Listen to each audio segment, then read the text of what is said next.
5장 17절에서 22절입니다. 마태복음 5장 17절로 22절.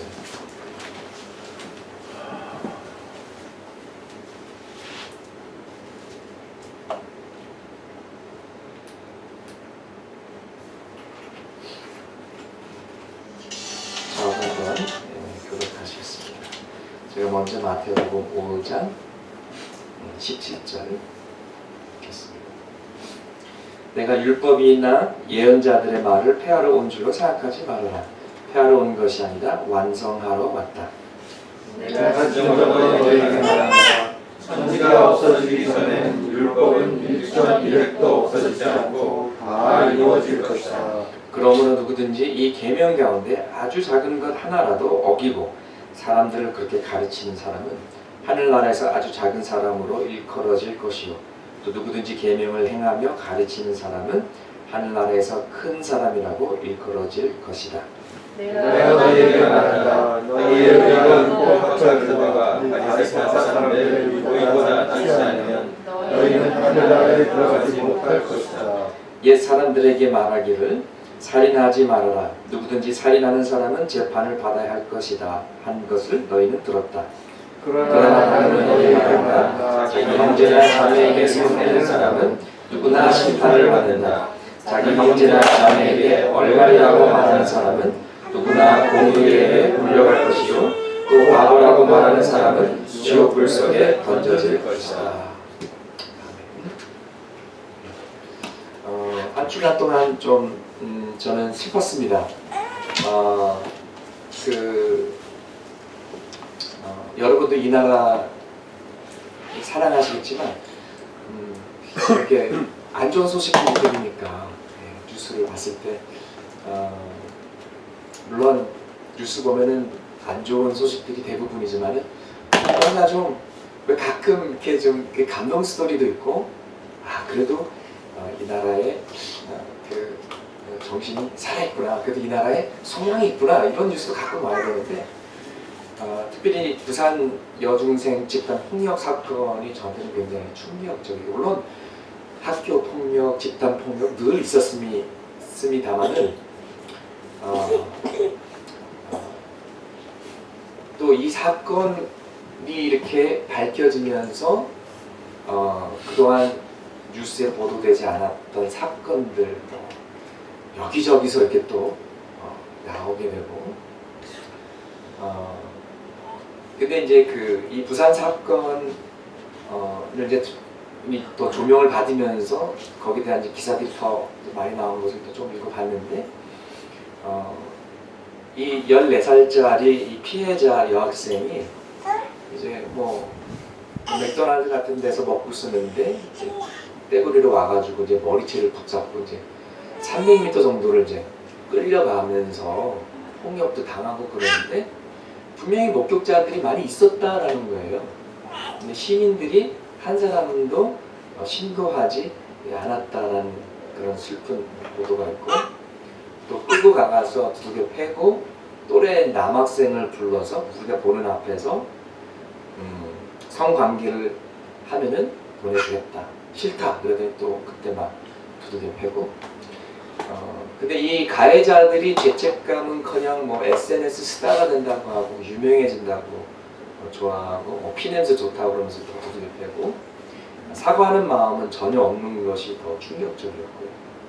오히려 가해자 엄마들이 이 피해자 언니한테 협박 전화를 해서 명예훼손으로 이제 고소하겠다라고 협박하는 이런 알면 알수록 더 슬픈 그런 이야기들을 접했습니다. 또 경찰관이 동료 여성 경관이 술 취했을 때 이제 몰래 알몸 사진을 찍은 다음에 그 여관을 협박해서 수년 동안의 돈을 뜯어먹고 성관계를 유발한 사실이 최근에 드러나서 재판에 넘겨졌고요. 또 피해 여학생들 상담하는 경찰이 성추행하다가 걸리기도 한 사건도 밝혀졌습니다. 이렇게 법을 지키고 시민들을 보호해야 될 경찰관들이 이러니 나머지 사람들은 어떡하란 말입니까? 그래서 제가 고민했습니다. 하나님, 이 나라 이 땅에 소망이 있습니까? 대한민국 사회에 소망이 있습니까? 여러분, 저희 교회 이름이 뭐죠? 새소망. 네. 여러분, 이 땅에 소망이 있습니까? 있습니다. 하나님이 살아계신 이상 이 땅에 소망이 있는 줄 믿습니다. 우리의 소망은 그냥 막연한 소망이 아니에요. wishful thinking이 아니에요. I wish. 네. 헬조선이 안 했으면 좋겠다. 헬조선의 답은 탈조선이다. 이것이 아니다. 이 땅에 분명히 소망이 있는데 그 소망은 막막한 것이 아니라 막연한 것이 아니라 복음의 능력이라는 것입니다. 우리가 어떻게 변화됩니까? 복음으로 변화됩니다. 그래서 오늘 예수님께서 뭐라고 가르치셨는지를 좀 더 깊이 같이 살펴보시기를 원합니다. 오늘 본문을 통해서 예수님께서 세 가지를 말씀해 주셨습니다. 첫 번째는 이렇게 살아라. 하나님의 형상으로 지음받은 백성으로서 이렇게 살아야 된다. He gave us a standard, 기준을 주셨어요. 그것이 21절에서 22절입니다. 10계명에 나오는 살인하지 말라. 그러나 살인하는 행동뿐만 아니라 살인하는 마음도 없애라고 하셨습니다. 두 번째는 좀 충격적인 말씀인데 이렇게 살으라고 말씀하신 다음에 뭐라고 말씀하셨냐면은 그렇지만 너희는 그렇게 살 수 없다라고 말씀하셨어요. 너희는 할 수 없다. 그것이 18절에서 20절입니다. 율법의 마지막 한 점까지도 빼놓지 말고 다 순종해야 한다. 너희의 의가 바리새인의 의보다도 슈퍼 크리스천의 열심보다도 더 뛰어나야만 천국에 갈 수 있다. 할 수 있겠느냐? 못한다. 아무도 못한다. 그게 예수님의 생각 포인트예요. 이게 살인만 다루는 것이 아니라 그 다음에 간음을 다루죠. 행동뿐만 아니라 마음을 다루시죠. 거짓 증거하지 말고 거짓말 하지 말라고 하시죠. 그러면서 맨 마지막에 뭐라고 하신 줄 아세요? 완벽하신 하나님처럼 너희도 완벽해라. Be perfect. 이게 안 되는 것이죠. 그것이 두 번째 포인트예요. 세 번째 포인트는 또 소망을 주시는데 너희들이 못하는 걸 안다. 그래서 내가 왔다. 그렇기 때문에 내가 온 것이다. 내가 율법의 완성이다. 그리고 나를 통해서 너는 율법의 요구를 만족시킬 수 있다. 그게 17절 말씀. 내가 율법의 완성이다. 그래서 요 세 가지요. 이렇게 살아라. 너희는 할 수 없다. 그러나 나를 통해서 할 수 있다. 요 세 가지 포인트에 대해서 오늘 말씀을 나누도록 하겠습니다. 여러분 구약에 있는 613개의 율법 그 중에서도 가장 핵심적이고 기본적인 것이 10계명이라고 하겠습니다. 근데 이제 전도하다가 보면은 나는 죄인이 아니에요. 이런 사람들 만나면은 10계명을 이제 끄집어내서 10계명을 다 완전히 지키셨습니까? 근데 이제 주로 이제 나는 살인도 안 했고 나는 간음도 안 했고 그런 건 넘어갈 수 있지만 거짓말에서 많이 걸려요. 여기 나는 태어나서 여태까지 한 번도 거짓말 안 했다라는 거짓말장 있으면 한번 들어보세요. 네. 거기서 다 걸려 넘어지거든요. 우리는 다 죄인이에요. 그런데 예수님의 해석처럼 예수님의 10계명을 재해석하는 것처럼 살인하지 말라. 몸으로만 죽이지 말고 그런 살인하는 분노, 살인하는 그런 마음가짐도 가지지 말라라고 했을 때는 거기 또 우리 또 다 넘어지죠.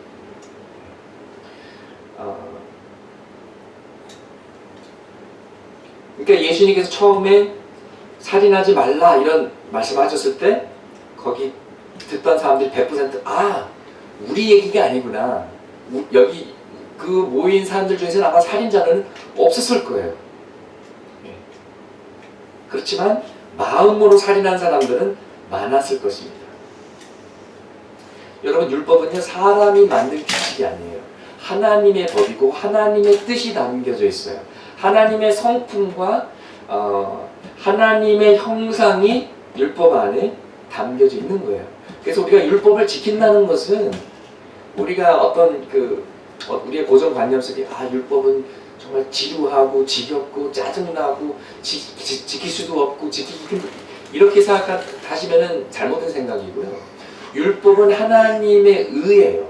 하나님의 사랑이고 하나님의 지혜고 율법은 순결하고 율법은 완전한 것입니다. 율법은 하나님의 뜻이에요. 하나님의 마음과 하나님의 뜻, 하나님의 사랑, 하나님의 공의 이런 것들이 다 담겨져 있는 것이 율법인 것입니다. 그래서 율법의 본질은 거기에 나온 것을 그냥 거칠의식으로 행동만, 규칙만 따르는 것이 아니라 그 안에 들어있는 스피릿, 그 안에 들어있는 정신을 이해하고 의미를 찾는 거예요. 그래서 율법을 서머라이즈 하면, 율법을 간략하게 정리하자면 하나님 사랑, 이웃 사랑이에요. 그게 율법이에요. 그리고 하나님께서 원하시는 거룩함과 공의예요. 정의로운 세상. The world of justice. The world of compassion. 우리가 다 원하는 세상이에요. 행복한 세상이에요. 여러분, 오늘날 대한민국에 이런 세상이 필요하다고 생각하십니까? 아멘. 네.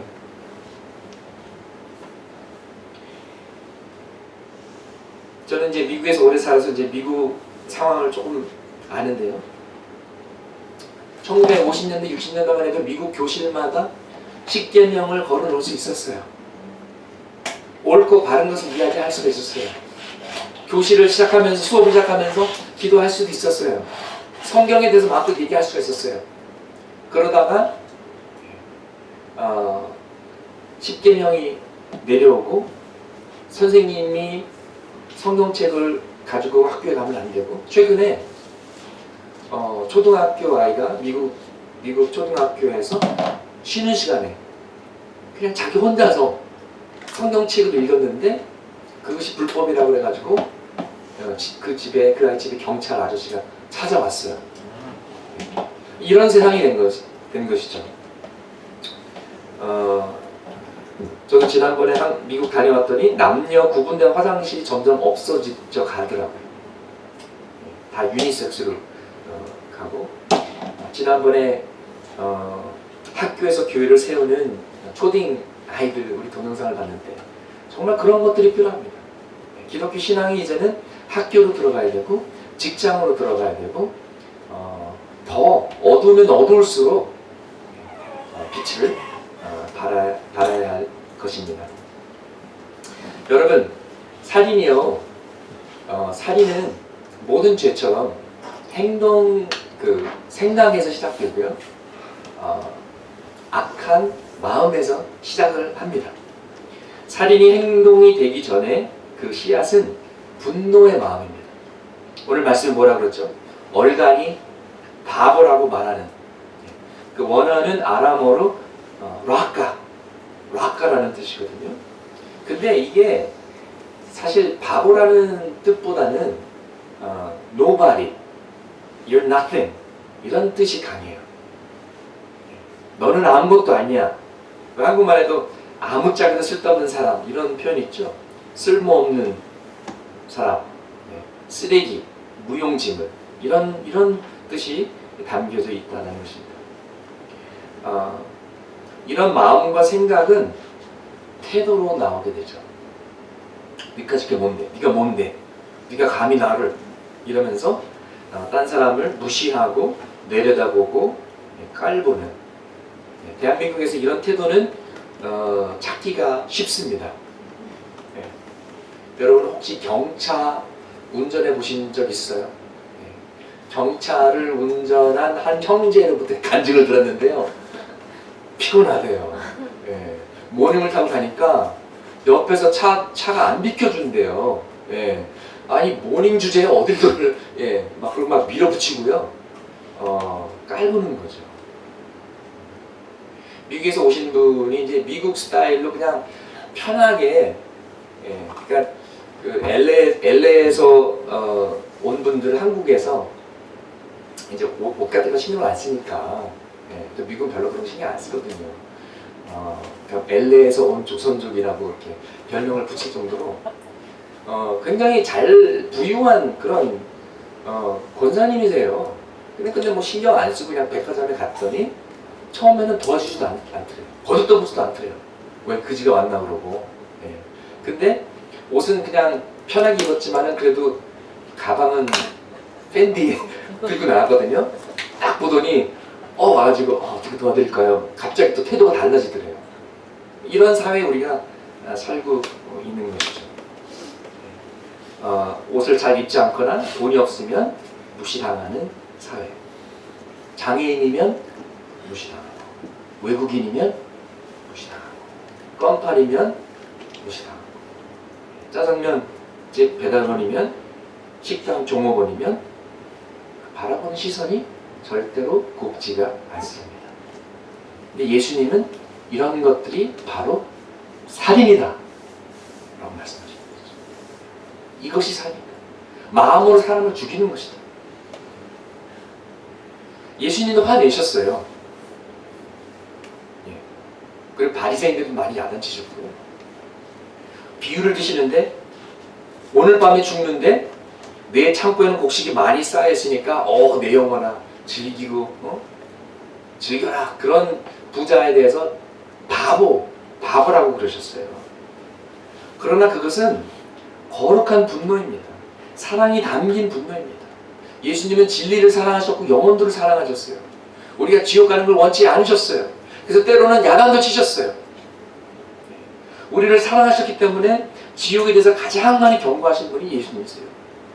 우리가 지옥 가지 않기 위해, 그것을 막기 위해 십자가를 지신 분도 예수님이세요. 심지어 바리새인들도 사랑하셨어요. 그래서 야단 치신 거예요. 여러분, 사랑하지 않으면 야단도 안 쳐요.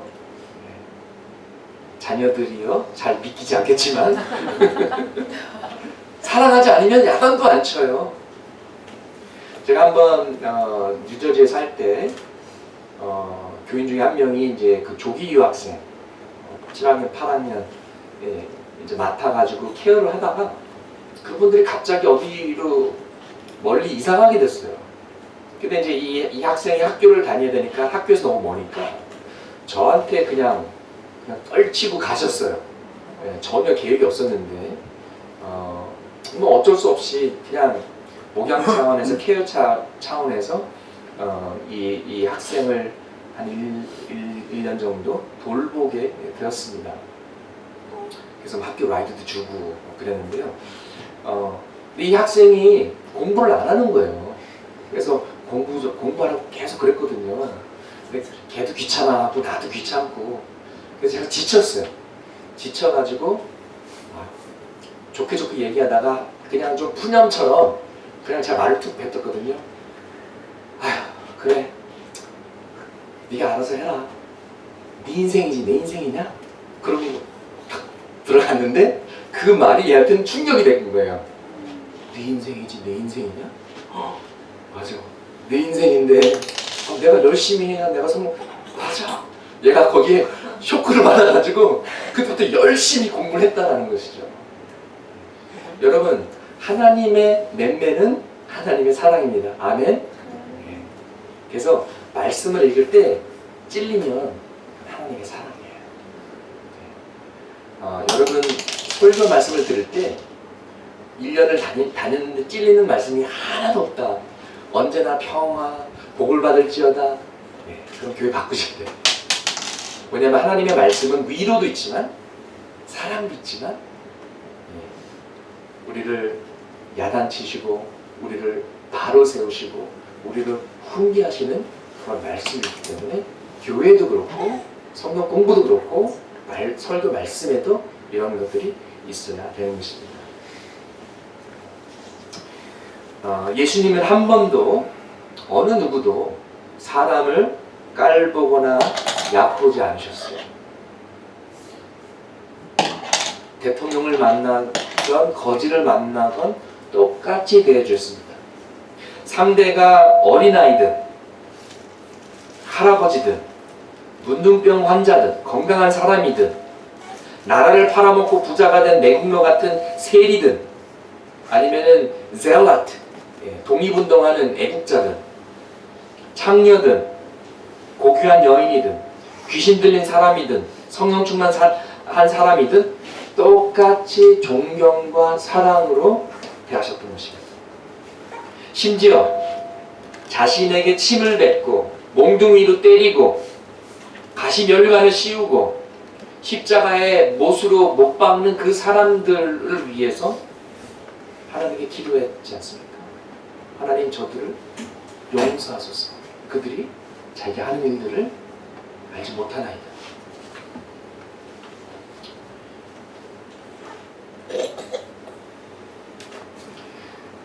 여러분, 우리에게 남을 향한 분노가 있는지 없는지를 알 수 있는 방법이 있어요.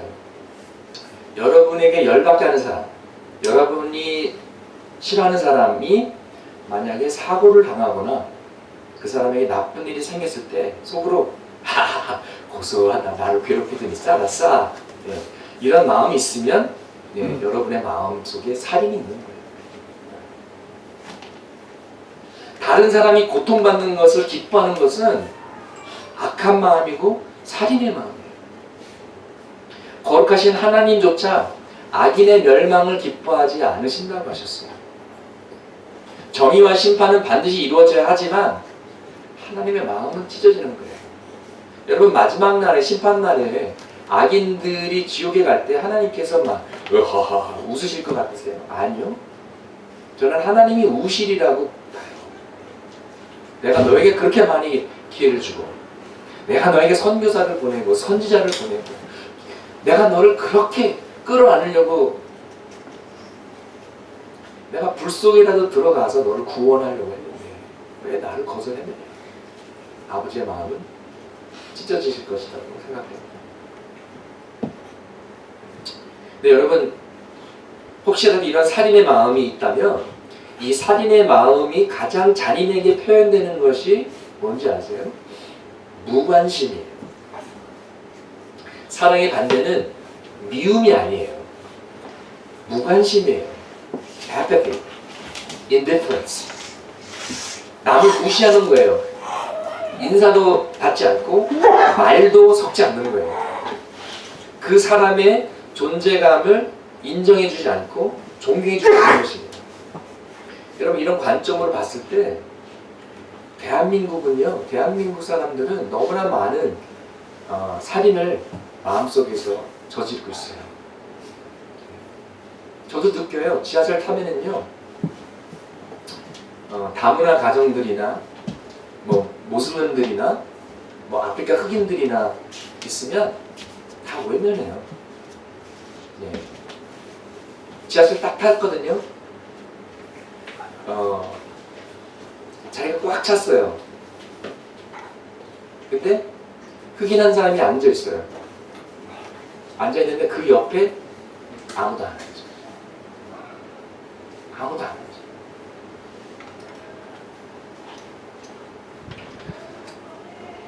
또 대한민국은 탈북자들에게 너무 무관심합니다. 탈북민 본인들조차 조선족이라고 숨기고 어떻게 해서든지 그 북한 말투를 숨기려고 애써요. 탈북민들의 존재감이 이 땅에 없어요. 우리 사회가 그만큼 살인적인 것입니다. 그래서 또 많이들 자살을 합니다. 우리 사회가 폭력적입니다. 군대 문화가 그대로 직장 문화, 학교 문화에 묻혀져 나와요. 그래서 우리 아이들이 폭력적이에요. 집단 폭력이 일어나는 거예요. 여러분, 덴마크의 휘게라는 컨셉 들어보신지 모르겠습니다. 휘게라는 것은 그냥 단순한 편안함, 그렇죠? 그러니까 예를 들어서 많이들 이렇게들 이해해요. 밖에 막 춥고 막 눈 내리고 비가 내리고 그럴 때 따뜻한 김치전이나 뭐 고구마 쪄가지고 이불 덮고 만화책 보는 휘게, this is the good life. 아니면 따뜻한 커피 밖에서 막 비가 와.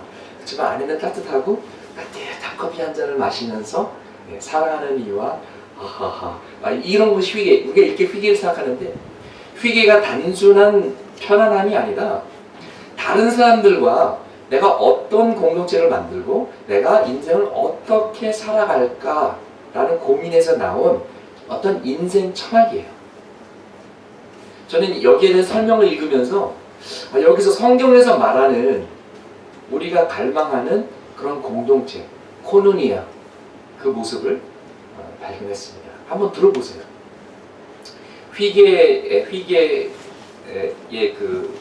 회개를 만드는 스텝들입니다. 첫째, 계급장을 모두 뗀 순수한 각자의 있는 그대로의 모습과 마음을 솔직히 나타내고 나 자신을 사랑할 수 있는 마음가짐이 회개를 만드는 가장 기본적인 요소이다. 둘째, 서로 다른 의견과 논쟁을 모두 잊을 것. 북유럽 사람들에게서 느끼고 배운 마음가짐 중 하나는 서로 다를 뿐임을 인정하고 존중하고 서로 맞춰가는 그들의 공동체 모습이었다. 편견, 옳고 그름의 잣대가 아니라 서로 다른 여러 사람이 있는 그대로의 모습으로 존중받고 존중해 줄 때 회개는 얻어질 수 있다. 셋째, 나도 구성원의 한 명임을 잊지 말 것.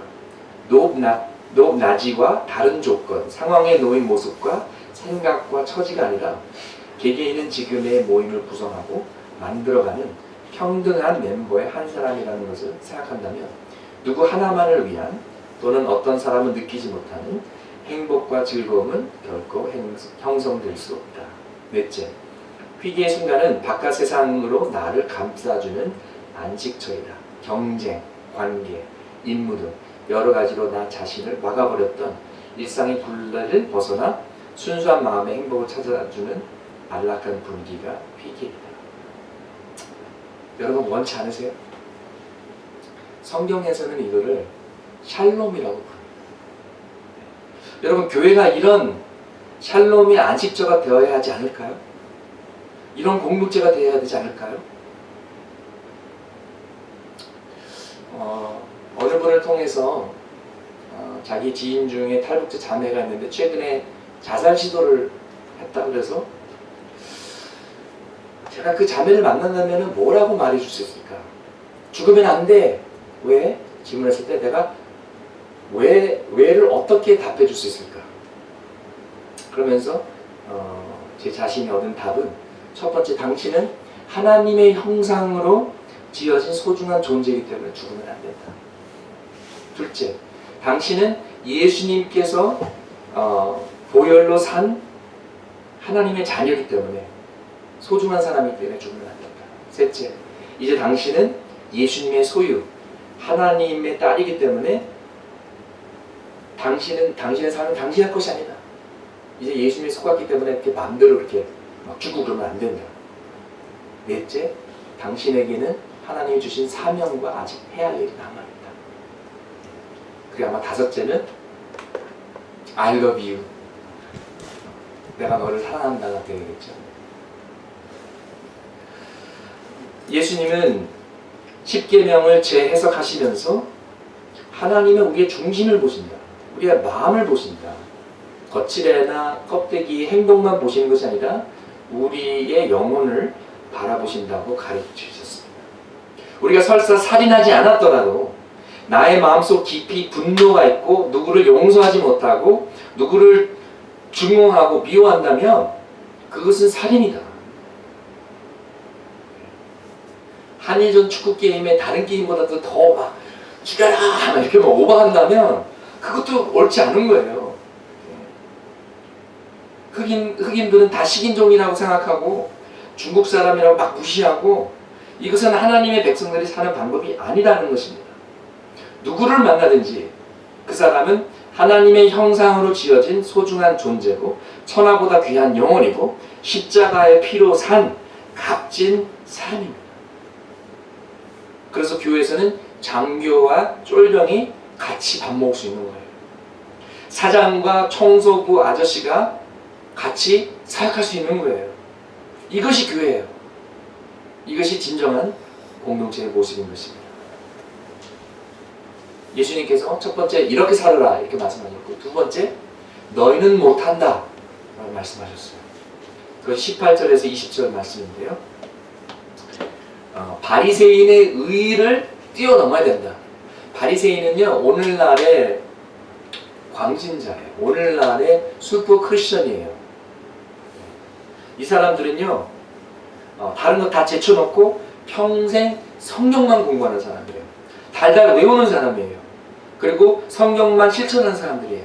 1년 365일 하루 24시간 이것만 하는 사람들이에요. 근데 이 사람들보다 더 탁월한 영성, 이 사람들보다 더 큰 순종을 하라고 하니까 이것이 어떻게 가능할까? 근데 예수님께서는 이 바리새인들의 외적인 순종뿐만 아니라 마음속에서 우러나오는 진정한 순종을 요구하시는 것입니다. 우리의 동기마저도 순수해야 되고 우리의 마음도 사랑으로 가득 차야 되는 것이에요. 성실한 태도로 임해야 되는 거예요. 아들아, 쓰레기 좀 내버려, 갖다가 내버려라 그러면은 에이씨, 네, 순종하지만은 투덜투덜, 예, 짜증, 예, 그것이 아니라 그 태도와 동기, 마음까지도 순종하는 마음이어야 된다는 것이죠. 저희 아들, 딸 둘이 있는데요. 옛날에 누가 그랬어요.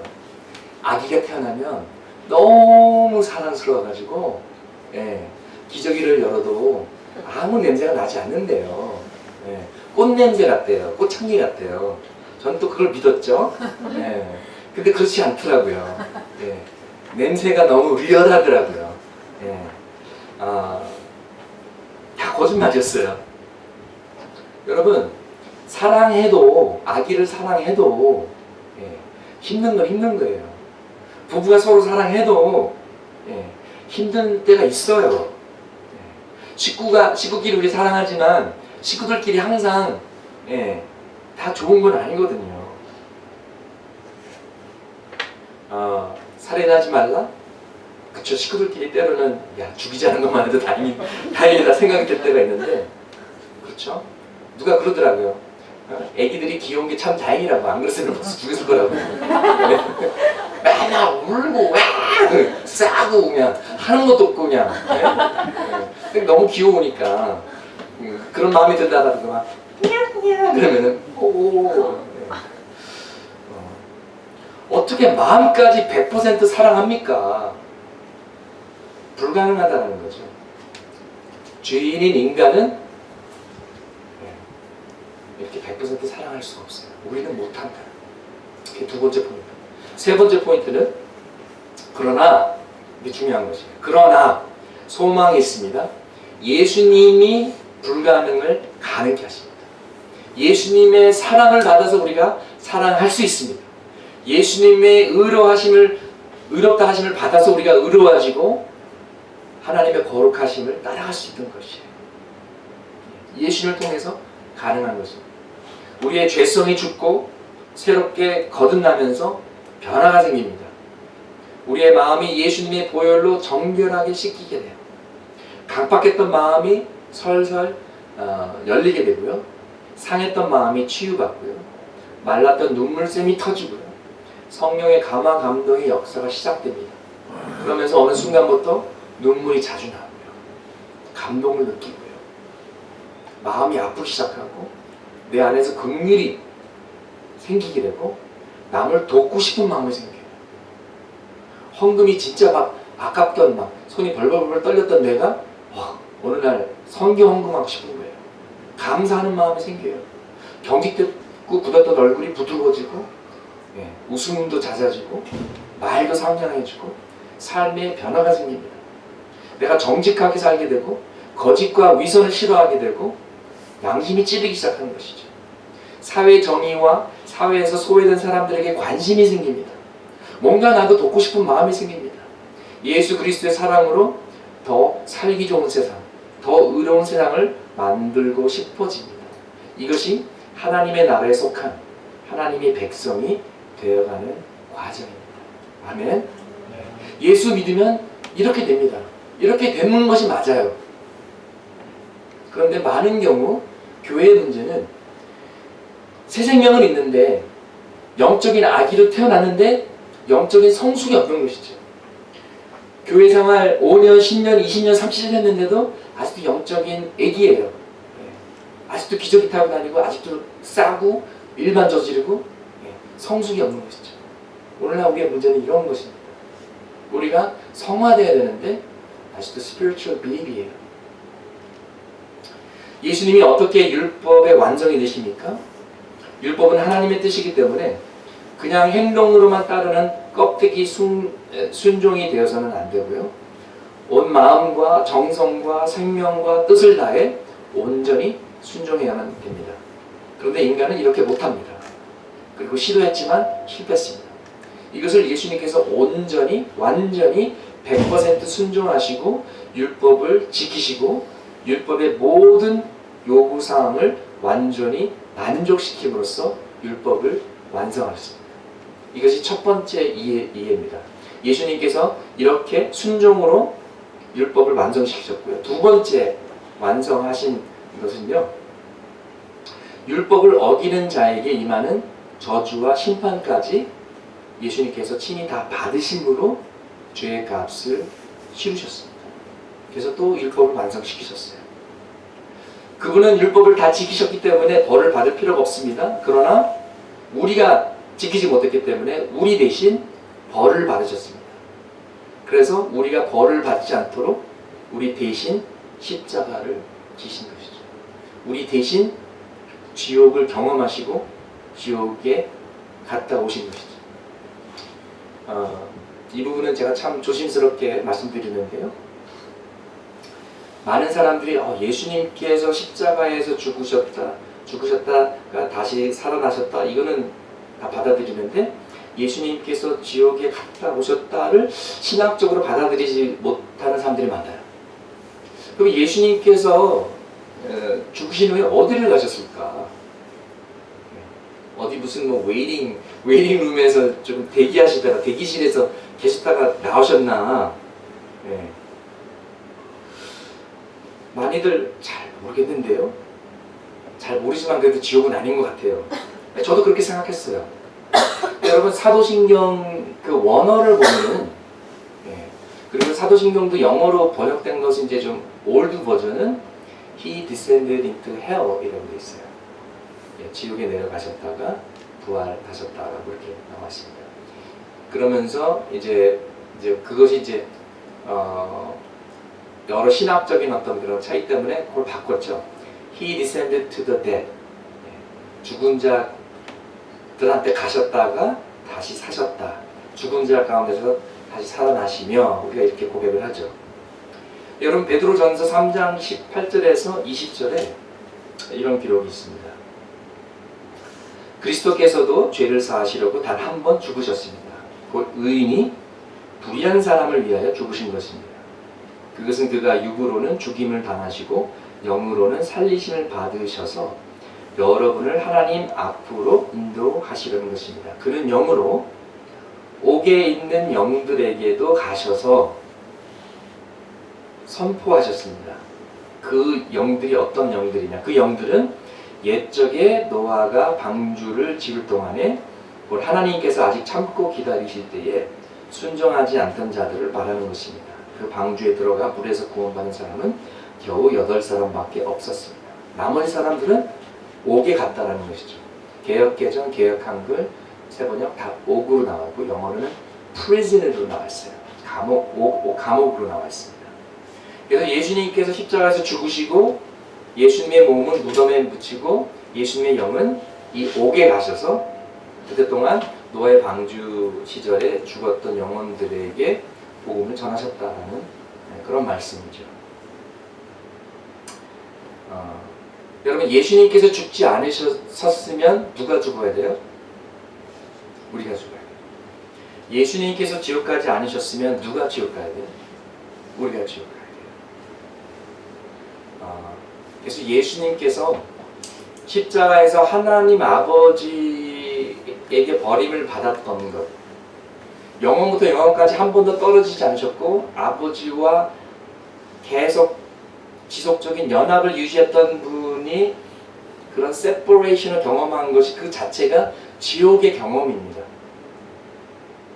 그러나 그것뿐만 아니라 진짜 지옥에 가셔서 고통을 당하시고 부활하신 것이죠. 우리를 위해서 락가, nothing이 되셔서 우리가 락가가 되지 않게 하신 것입니다. 우리가 쓸모없는 자가 아닌 소중한 자가 되게 하신 것입니다. 귀한 자가 되게 하셨습니다. 그렇다면 우리가 서로가 서로를 대할 때 어떻게 대해야겠습니까? 락가로 대해야겠습니까? 아니면 소중한 자로 대해야겠습니까? 우리가 어떻게 살아야겠습니까?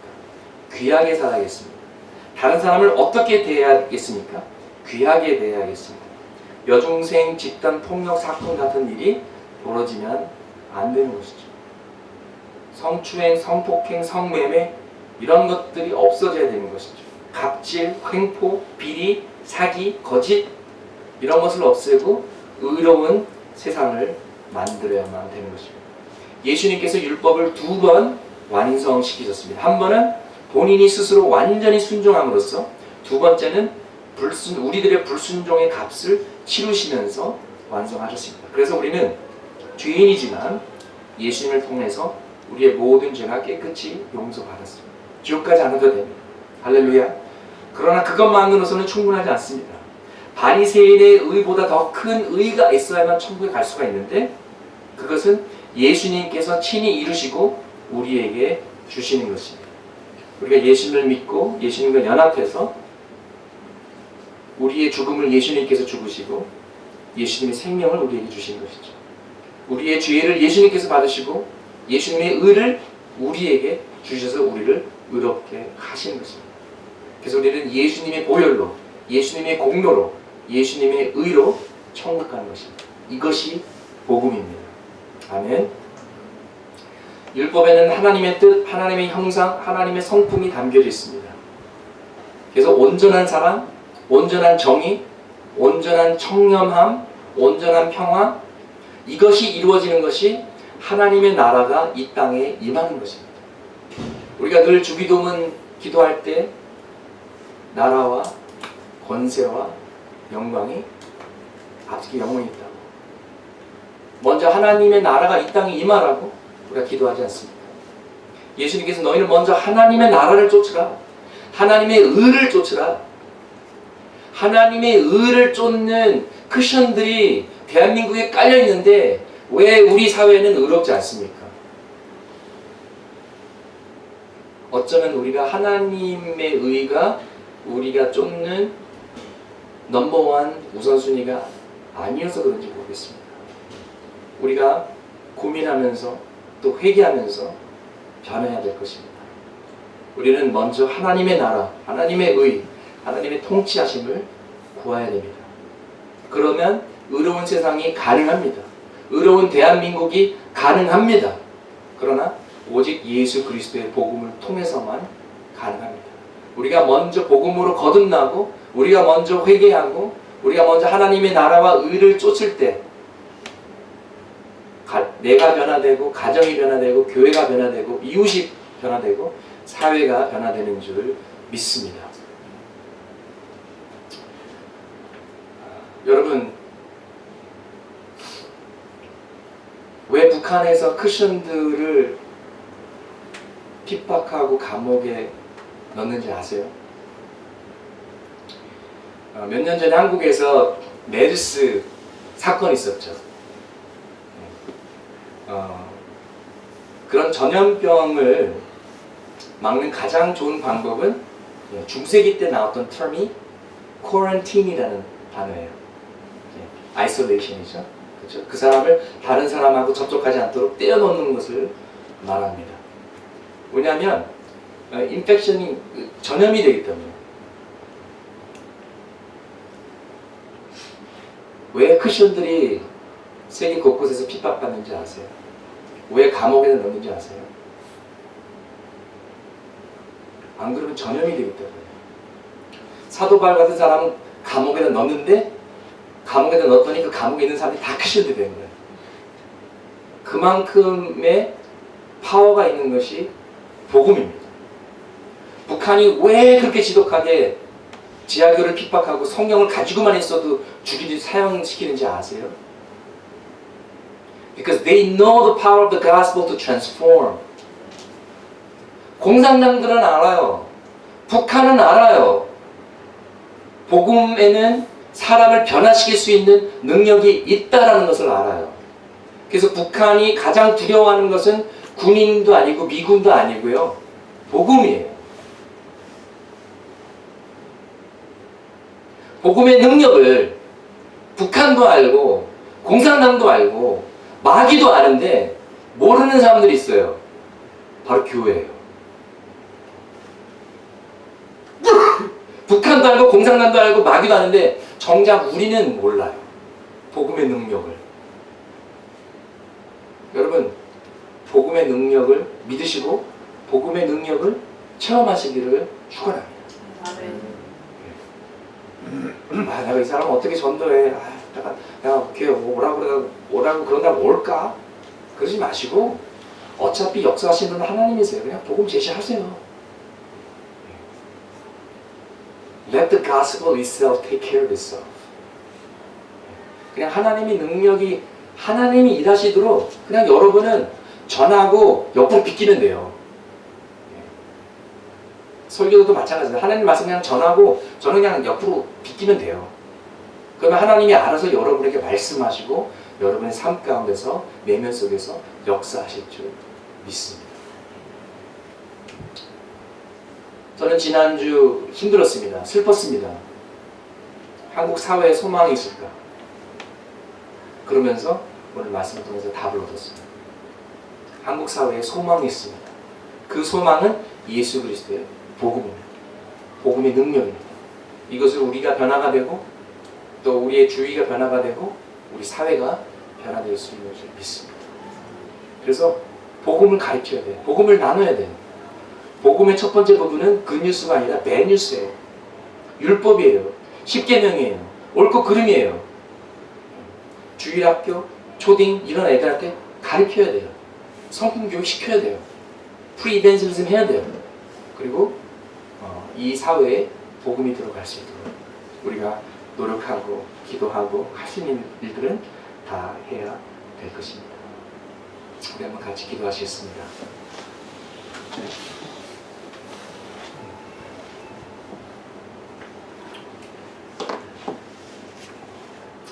우리 하나님의 말씀을 통해서 우리가 어떻게 살아야 할지를 압니다.